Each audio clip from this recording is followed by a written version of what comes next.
Il existe un phénomène en psychologie appelé l'effet du cheval sauvage. Il révèle une vérité importante.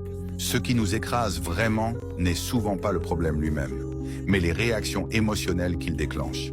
Il existe une chauve-souris dans les prairies africaines qui survit en suçant le sang des chevaux sauvages. Une fois qu'un cheval sauvage est mordu par cette chauve-souris, il tombe dans un état de rage et se met à courir de façon effrénée, essayant de se débarrasser de ce petit harcèlement. Beaucoup de chevaux sauvages ne meurent finalement pas de la perte de sang, mais de leur propre fureur et de leur course épuisante.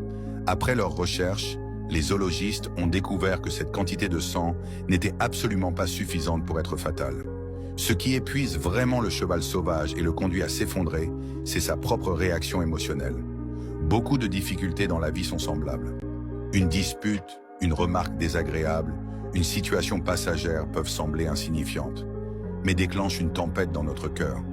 La colère, l'anxiété, le ressentiment viennent comme une réaction en chaîne, s'amplifient et transforment le petit problème d'origine en un immense désastre émotionnel. La véritable maturité consiste donc à apprendre à s'apaiser quand le vent se lève, à ne pas surréagir aux petites choses, à ne pas se laisser ensevelir par ses émotions, à savoir quand s'arrêter, respirer profondément et remettre de l'ordre dans son cœur. Car ce qui nous abat réellement, ce ne sont souvent pas les difficultés de la vie, mais notre incapacité à rester stable. Le moment où les émotions deviennent incontrôlables est en réalité le véritable début de la perte de contrôle.